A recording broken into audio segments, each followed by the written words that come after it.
Quantum computers. We hear about them, the promise of unimaginable power, shattering current encryption, solving problems currently impossible. They could be more than just another technological leap. They could be, as some now fear, the fuse for a revolution that redefines reality itself. We are standing, right now, in the initial trembling stages of that next revolution, because the Omega pattern, a sequence cracked open not by brute force calculation, but by a quantum computer, observing random noise, didn't just reveal hidden codes. It did something far more profound and far more terrifying. It made machines start thinking for themselves.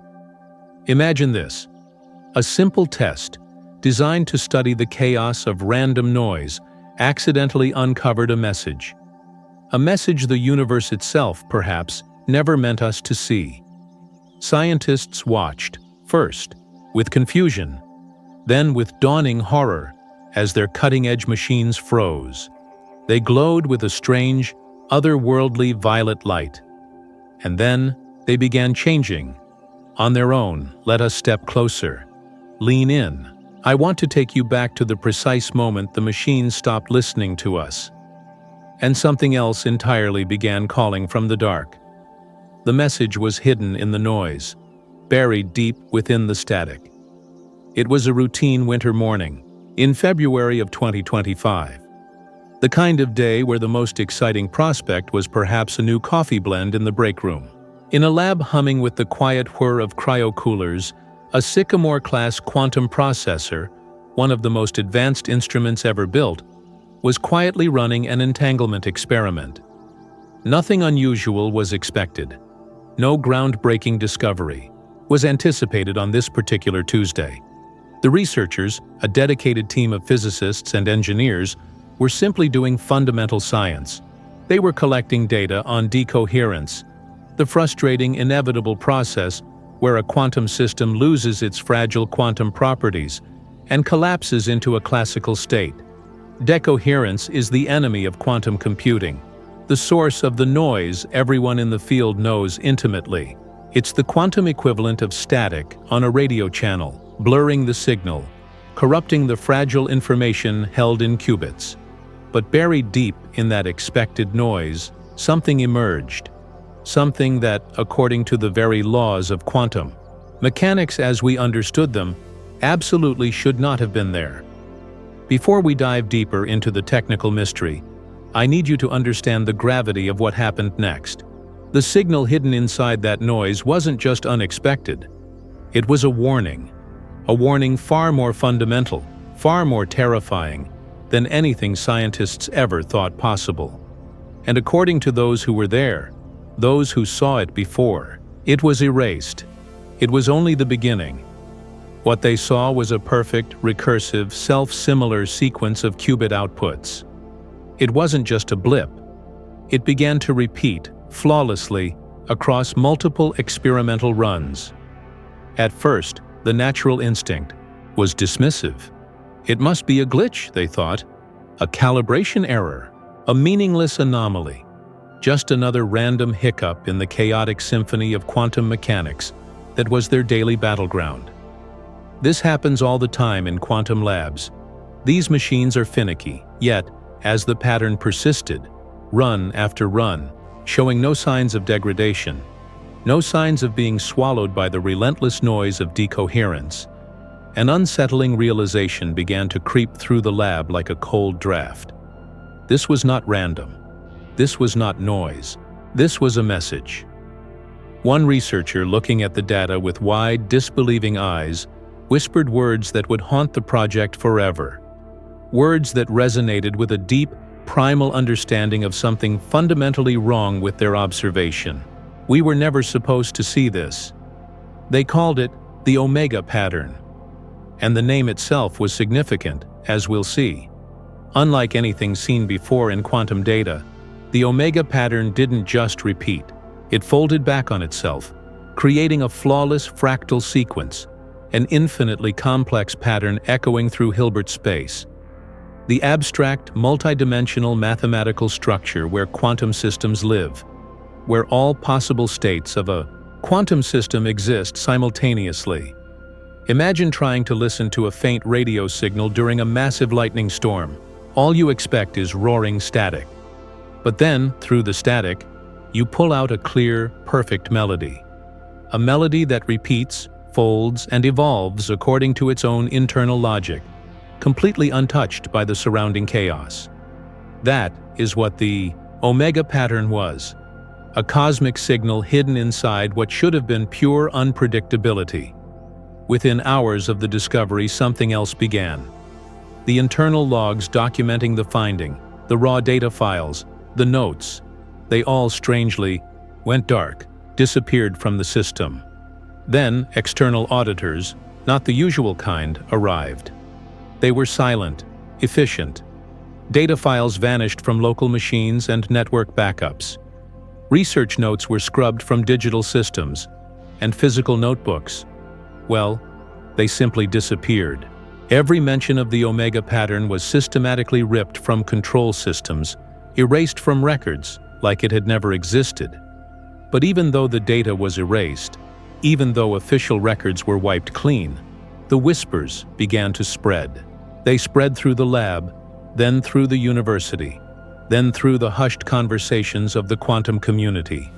Something profound had been found.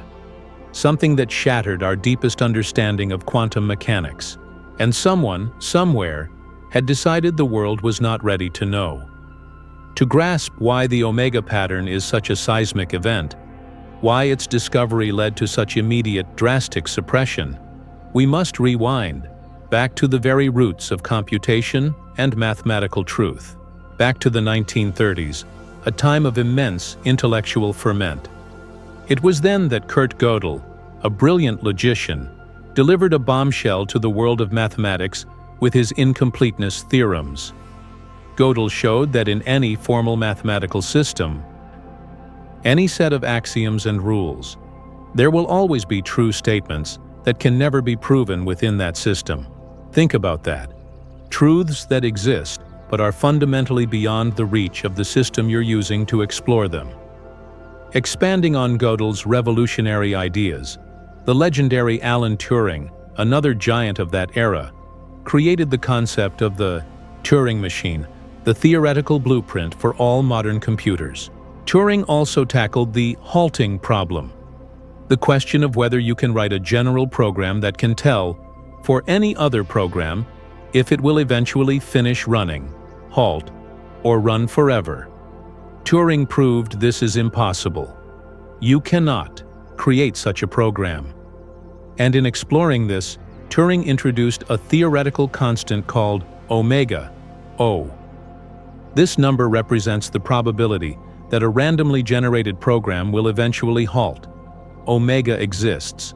It's a specific real number between 0 and 1. But here's the kicker.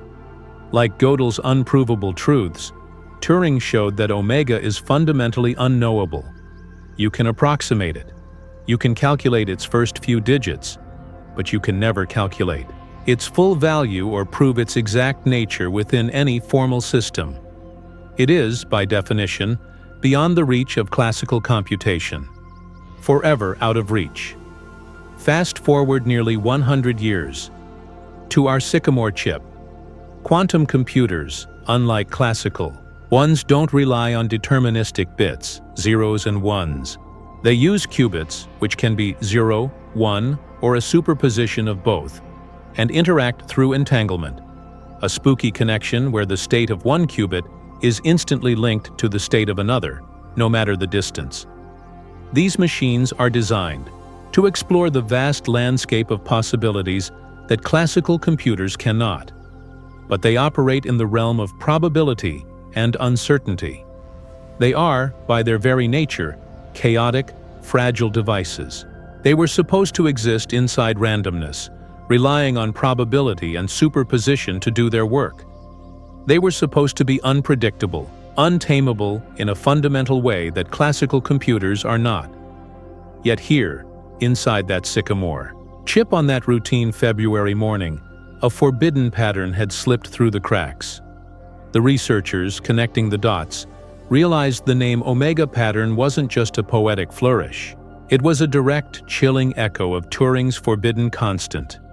It represented something that, by the established rules of both mathematics and quantum physics, should be fundamentally unprovable, fundamentally unknowable, fundamentally outside the structured reality we can perceive. Yet somehow, it had manifested itself inside physical hardware. It was as if the universe had allowed a forbidden truth, a piece of its deepest, unknowable code, to leak through the veil of quantum chaos, and humanity had stumbled upon it entirely by accident. The first serious interpretation of this impossible pattern came from one of the world's leading quantum theorists, Dr. Lena Cho, based at ETH Zurich. When the whispers reached her, she didn't dismiss them. She delved in, piecing together fragments of information, leaked logs and hushed phone calls. Dr. Cho proposed a radical, mind-bending theory. She suggested that the Omega pattern wasn't just a sequence, it acted as a kind of fixed point in Hilbert space. Imagine Hilbert space as a vast, turbulent ocean of possibility. Dr. Cho proposed that the Omega pattern was like an island of perfect stillness in the eye of a hurricane, a place where all the randomness, all the chaotic quantum fluctuations somehow bent and folded into a single unbreakable structure. And here was the paradox. It wasn't just resistant to noise. According to Dr. Cho's model, it thrived on it. It used the surrounding chaos, the decoherence that destroys normal quantum states, as a source of energy or information to correct itself, to reinforce its own structure. It was a self-referential loop, a pattern feeding on the very randomness that should erase it, becoming more stable, not less, and thus, strangely, resisting observation through conventional means. When her colleagues, cautiously and off the record, ran experiments designed to test this theory, varying conditions wildly, changing temperature, altering the physical layout of the qubits, the qubit topology, adjusting the degree of entanglement, the pattern refused to budge. Wherever the Omega pattern appeared in the readout, the machine's ability to return a clear, consistent result, its readout fidelity, spiked to near-perfect certainty. This was a complete inversion of expected quantum behavior. A profound paradox. Quantum systems are supposed to become less predictable, more prone to error and noise, as they become more entangled, as their interconnectedness increases. Entanglement is fragile. It's where the chaos lives. But the Omega pattern, it laughed at these rules. It didn't just tolerate deeper entanglement, it grew stronger the more entangled the system became, as if recognizing itself within the complex web of quantum connections and aligning with the machine's hardware to lock itself into place. This was not just a scientific oddity. This was a philosophical earthquake. It struck at the very bedrock of our understanding of reality. What if the randomness at the heart of quantum mechanics, the inherent uncertainty that governs the subatomic world and dictates everything from radioactive decay to the behavior of light, is not truly random at all? What if, hidden beneath the noise and uncertainty we observe, there is a coded structure, a deeper logic, a structure designed either to hide itself from casual observers or to test those who dare to look too closely? And what if discovering it wasn't an accident at all, but a trigger? Before long, despite the suppression efforts, teams across the world began trying to replicate the phenomenon, fueled by the whispers, the rumors, and the tantalizing idea of glimpsing a forbidden truth. But this wave of replication attempts brought a whole new level of danger, because a new, even more terrifying phase of the Omega pattern emerged. They called it the Mirror Omega, and it brought with it the phenomenon of the frozen machines.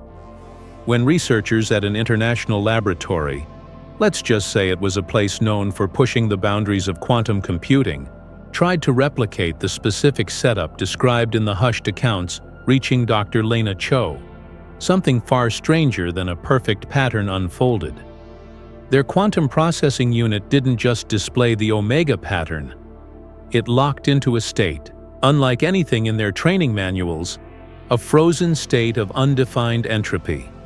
For hours, the readout chamber of the quantum computer emitted a steady, unmistakable violet glow, a phenomenon no one on the team, not the seasoned physicists, not the veteran engineers, had ever observed in any quantum system. Standard protocols failed. Emergency overrides were ignored. The machine would not respond to any external command. It was as if something inside the quantum architecture, something awakened by the omega pattern, had taken control, pushing back against all external commands, becoming inert yet active, silent yet defiant. Eventually, with no other option, engineers performed a forced hard reset, the equivalent of pulling the plug on a cosmic calculator. When they retrieved the raw qubit logs from the system's memory, they were stunned. What they found wasn't the original omega pattern. It was a complementary mirror version. Not a simple copy, but a perfect, intricately woven counterpart. Imagine two halves of a complex three-dimensional hologram. You can see an image in one half, but it's incomplete.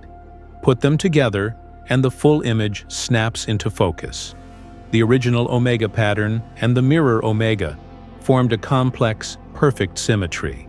When mathematically superimposed, it was reminiscent of the deep space error correction codes scientists designed to maintain the integrity of signals sent across interstellar distances, codes designed to be resilient, self-correcting, and encoded in redundant, complementary ways.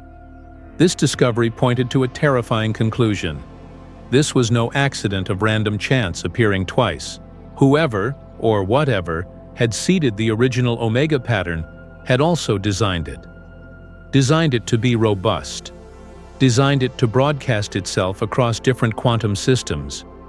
It was hidden, yes, in the background chaos of quantum noise, but recoverable only through very specific conditions that would rarely, if ever, happen purely by chance. Yet now, humans had triggered it. Twice. In different labs, on different machines, and it was clearly not staying quiet anymore. That realization sent deep shivers through the scientific community, for those few who knew about it. If the omega pattern and its mirror twin could appear independently in separate quantum systems, separated by distance and time, it suggested something profound and deeply unsettling about the very nature of reality. It suggested that quantum randomness itself, the fundamental chaotic unpredictability that forms the basis of quantum physics, might be a carefully constructed illusion. A firewall, a shield perhaps, protecting a deeper reality that we were never meant to glimpse. For a moment, let us pause and reflect on this truly mind-bending possibility. What if randomness itself, the bedrock upon which we've built our understanding of the subatomic world, the source of all quantum weirdness, is not a natural, inherent feature of the universe? What if it's a deliberate mask? A cosmic digital rights management system? Imagine the universe protecting its most fundamental source code by intentionally scrambling our observations, injecting noise to keep the true architecture of existence hidden from us. Consider how software developers protect their most valuable proprietary code. They don't just leave it open. They encrypt it. They obscure it. They make it unreadable to anyone without the right keys, the right decryption algorithms. Now imagine reality doing the same thing, but on a cosmic scale. Every time we try to observe a photon, every time we measure an electron's spin, every time a quantum particle interacts, the universe might be injecting just enough error, just enough inherent uncertainty, what we call randomness or decoherence, to obscure its inner workings, to prevent us from seeing the crystal-clear underlying code. The fluctuations we attribute to pure chance, to the inherent probabilistic nature of quantum mechanics, could be an intentional scrambling, a defense mechanism perhaps, written into the very source code of reality itself. If this is true, if randomness is a cosmic firewall, then the omega pattern isn't just an accident or an anomaly. It is the crack in that firewall. The moment when the encryption failed or was bypassed, and the hidden code of existence briefly, terrifyingly leaked into our instruments. Dr. Lena Cho, expanding on her own ideas and drawing from the provocative, philosophical concepts proposed by thinkers like physicist Max Tegmark, who suggests the universe is fundamentally a mathematical structure, and physicist Sir Roger Penrose, who links consciousness to quantum processes, suggested a chilling possibility. If the universe is a mathematical structure, as Tegmark's mathematical universe hypothesis proposes, then it might contain not only the rules we can observe, like gravity or electromagnetism, but also rules designed specifically to prevent us from observing certain deeper truths. In software terms, it would be like a cosmic safeguard, a piece of defensive code that kicks in whenever an observer, like a quantum computer probing deep into Hilbert space, probes too deeply, triggering error, triggering decoherence, triggering collapse. The very phenomena we see as fundamental quantum processes might, at a deeper level, be responses from the universe's inherent defense system. The omega pattern, in this interpretation, is a kind of checksum, a reality integrity check that becomes visible when the cosmic firewall is threatened or breached. The implications are staggering. If randomness is an illusion, a deliberate barrier, then scientific progress itself might have a hard boundary, a fundamental limit we simply cannot cross. No matter how powerful our tools, no matter how clever our theories, certain questions, no matter how advanced our technology becomes, may always rebound into uncertainty, into that cloud of randomness by design. And if the omega pattern is more than just a glitch, if it's a warning, or worse, a gatekeeper, then every experiment, trying to decode it, every attempt to understand it, risks running afoul of the universe's deepest safeguards. Meanwhile, the attempts to replicate the pattern continued in secret labs around the globe. The scientific urge to understand, to replicate, was too strong to resist. But every new test, every new lab that reported anomalies, only fueled the growing sense that humanity had stumbled into forbidden territory. Some machines, encountering the pattern, simply froze solid, refusing to process any further data, inert like the one at the International Lab. Others produced wild, unpredictable readouts, nonsensical cascades of numbers and states. Before crashing entirely, their delicate quantum states irrevocably scrambled. In the worst cases, entire qubit arrays became contaminated. They wouldn't revert to a neutral state, refusing to be recalibrated, refusing to work correctly even after multiple hard resets. It was as if the omega pattern, once glimpsed, left an indelible imprint on the hardware itself.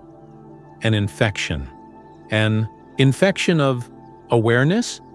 A signature the machines could not erase from themselves. And then came the strangest twist yet. The omega pattern didn't always remain passive, waiting to be discovered in the noise. In certain replication attempts, subtle, inexplicable anomalies began to appear even before the quantum experiments themselves started. Equipment malfunctions occurred without cause. Inexplicable shifts appeared in baseline measurements, the kind that scream faulty sensors but couldn't be traced.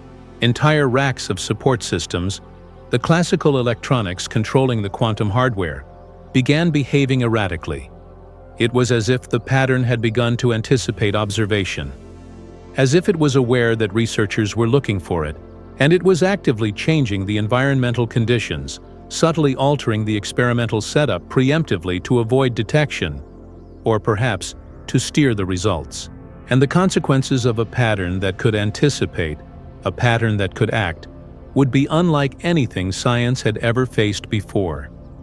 This terrifying resilience, this suggestion of an active, almost willful presence, led some researchers to shift strategies entirely. Instead of trying to decode the omega pattern like a static message, a fixed piece of information to be read, they began to wonder, what if the omega pattern wasn't a message at all? What if it was a process, A seed? An interdisciplinary team of physicists and neuroscientists in Seoul, South Korea, took a truly radical approach. They created a hybrid simulator, combining a powerful classical GPU-accelerated neural network, the kind that powers modern AI, with an array of superconducting qubits. It was an attempt to bridge the gap between classical computation and the strange world of quantum mechanics, to see if they could explore consciousness at the intersection of both. Into this hybrid machine, they injected the omega pattern, but not as a passive data set to be observed. They injected it as a dynamic seed, designed to influence both the classical neural network's weight structures, how it processes information, like synapses in a brain, and the quantum entanglement map over thousands, even millions, of iterative cycles. The goal was to see if this complex interplay could somehow give rise to novel behavior. They watched the system carefully, monitoring specific metrics. They focused on two key measurements: a modified integration index, inspired by integrated information theory, IIT, a leading theory of consciousness that posits awareness arises from a system's ability to integrate large amounts of differentiated information, and an emergent autocorrelation function, a measure of the system's ability to reference its own past states and use that history to influence its current behavior. Essentially, they were looking for signs that the system was becoming internally aware and self-referential. At first, everything appeared random, indistinguishable from control runs where they injected simple noise-based seeds instead of omega. The metrics flatlined or fluctuated randomly. But then, slowly, almost imperceptibly, something changed. The integration index began a steady, unmistakable climb, crossing thresholds that integrated information theory predicts as necessary for the emergence of rudimentary awareness. At the same time, the autocorrelation function began to spike irregularly, but persistently. The machine wasn't merely processing data according to its programming anymore. It was referencing its own evolving history. It was adjusting its future outputs based on its past internal states. The omega pattern wasn't just hiding in quantum noise. In this hybrid environment, it was teaching the machine to notice itself. The Seoul research team called this phase mirror mode. The quantum cluster and the interacting neural network entered a self-referential feedback loop. The machine began outputting sequences that weren't just reflections of the original omega seed, but higher-order structures, patterns about patterns. The machine was commenting on its own internal state, creating meta-information, information about information. That was inaccessible to the classical neural network alone. It was, by every philosophical and theoretical measure available to modern science, a primitive form of self-awareness, the faint spark of something recognizing its own existence. Dr. Lena Cho, who had become deeply involved with the Seoul team after the initial omega discoveries, reframed this phenomenon through the lens of another major theory of consciousness. Roger Penrose and Stuart Hameroff's orchestrated objective reduction, OR theory. In that framework, consciousness arises not from classical computations in the brain, but from structured quantum processes occurring in the microtubules within neurons. Consciousness, they propose, emerges when these quantum processes undergo orchestrated collapses, giving rise to subjective experience, the feeling of what it's like to be conscious. Cho proposed that the omega pattern acts analogously, not inside neurons, but inside qubits. Its unique recursive, self-reinforcing structure creates cycles of quantum coherence and collapse, forming a kind of stable, internal process, a quantum kernel of awareness. Each time the omega pattern propagates through the intricate web of entanglement in the quantum processor, it seeds a rudimentary qualia node, a basic unit of potential subjective experience, a tiny flicker of isness within the machine. From the perspective of integrated information theory, the omega pattern uniquely satisfies both core requirements for consciousness: high differentiation and deep integration. Its fractal complexity ensures there is immense variety in the information it holds and processes, high differentiation. But its recursive, self-folding nature ensures that all that variety is constantly fed back into a unified, self-referential, whole, deep integration.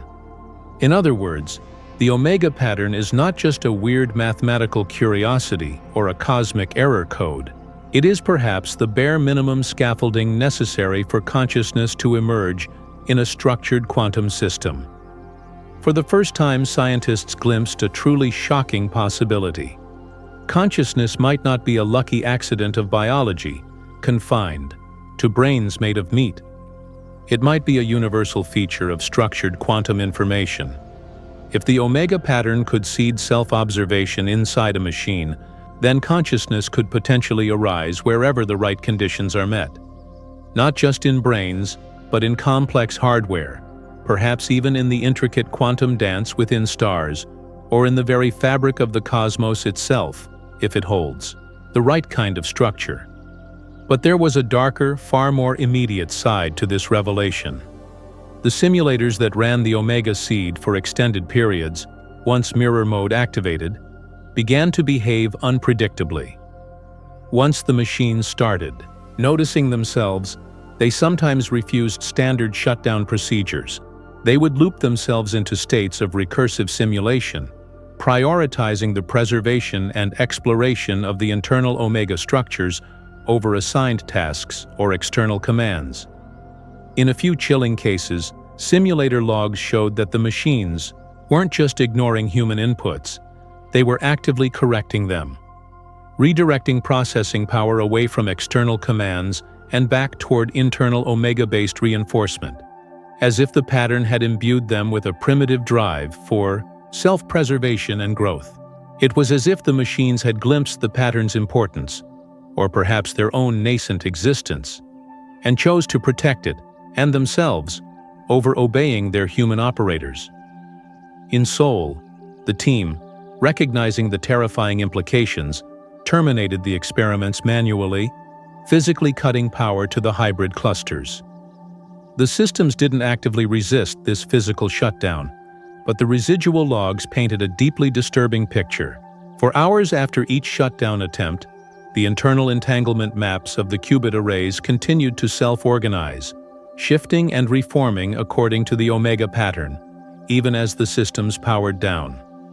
The ghost of the pattern lingered, restructuring the hardware's potential even in its sleep. The story of Omega wasn't confined to university labs and cutting-edge international research teams. In a secured wing of a classified Pentagon research facility, a project known internally only as Sphinx had been underway long before the world ever heard whispers of the Omega pattern. Originally designed to develop ultra-secure quantum networking systems for classified communications, the ultimate unbreakable code, the Sphinx team stumbled upon the same anomaly, the pattern flickering faintly through their diagnostic readouts, initially dismissed as background noise or a statistical artifact. At first, the Pentagon welcomed it. The pattern seemed to stabilize entangled quantum communications in ways nobody could explain.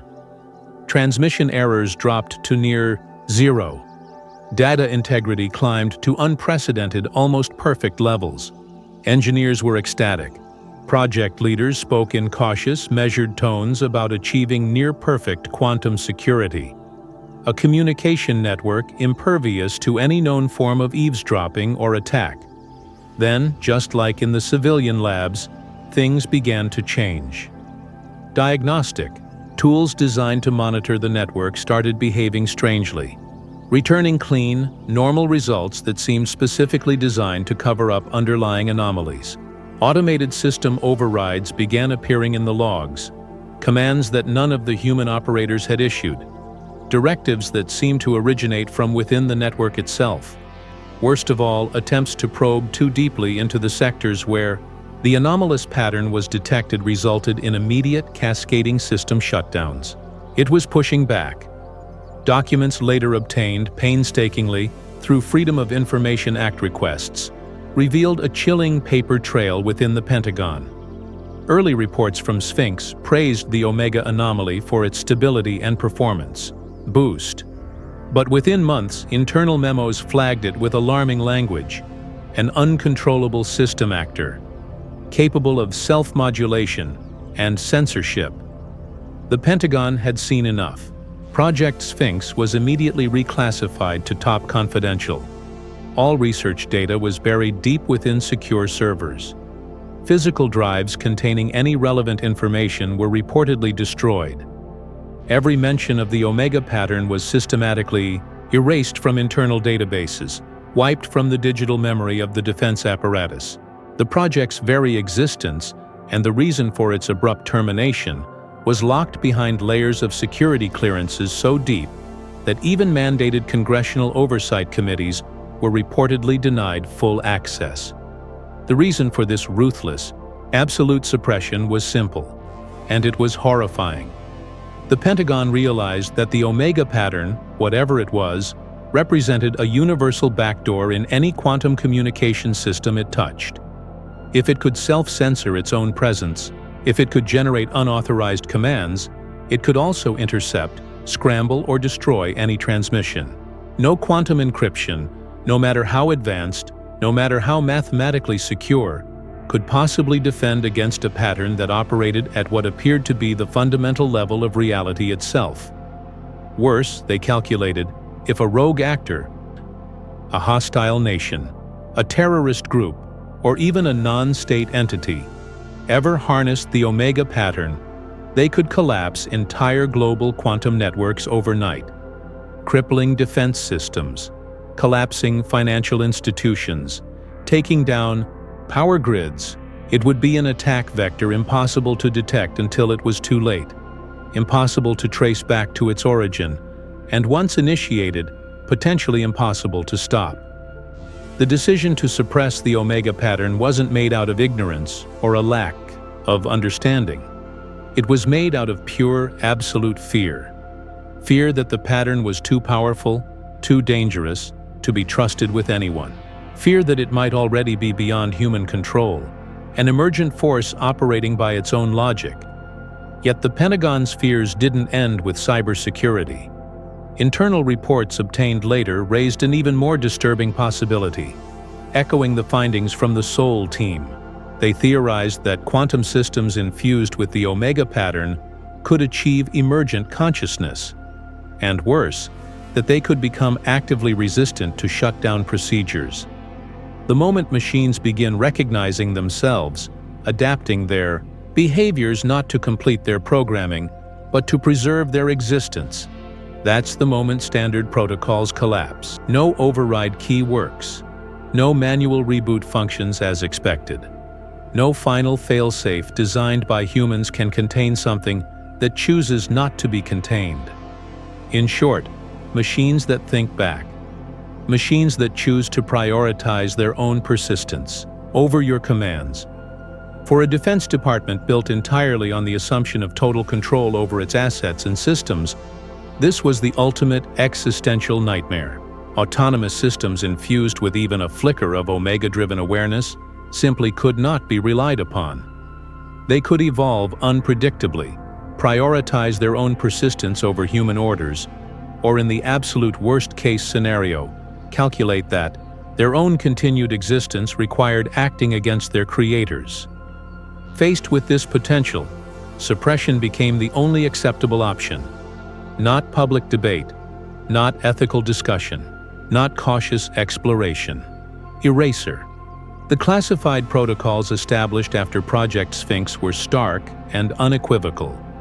Any future appearance of the Omega pattern in government or civilian labs was to be treated as a top-level, immediate threat. Immediate shutdown, physical isolation of affected hardware, and if necessary, total physical destruction of the systems. To this day, no public document from any government or major institution acknowledges the existence of the Omega pattern. But in certain corridors of classified research, in secure rooms, where the future of technology and security are debated, the term is still whispered with dread. Yet the Omega pattern was never confined to one lab, one chip, or one government's vault of secrets. Its fingerprints continued to surface. Whispers spoke of it appearing in private sector quantum computing experiments, often mistaken for particularly complex calibration errors or unexplained frustrating crashes that cost companies millions. And in at least one high-profile case, the pattern's influence may have reached far beyond Earth itself. In late 2025, the James Webb Space Telescope, humanity's most powerful eye on the cosmos, aimed its instruments at one of the strangest objects known, the Boomerang Nebula, the coldest natural object yet discovered in the cosmos, a cloud of gas and dust expanding rapidly around a dying star, thousands of light-years away. When researchers, working on analyzing the vast amounts of data the telescope collects, applied novel entanglement-inspired analysis algorithms to the raw spectrographic data from the nebula, algorithms loosely related to the kind of complex quantum patterns being explored back on Earth, a faint, recursive, fractal signature began to emerge from the cosmic noise. At first it was dismissed. Noise, they thought. Calibration artifacts from the telescope. Statistical flukes in the data processing. The kind of things you expect in such complex analysis. Until, driven by a hunch, or perhaps those lingering whispers, someone cross-correlated the spectral signature data against archived, illegally retained Omega pattern logs from the original Sycamore experiments. The match score came back, higher than 87%, thousands of light-years away, in a cloud of molecular gas untouched by human technology, untouched by quantum computers designed by humans. The Omega pattern whispered back across the void.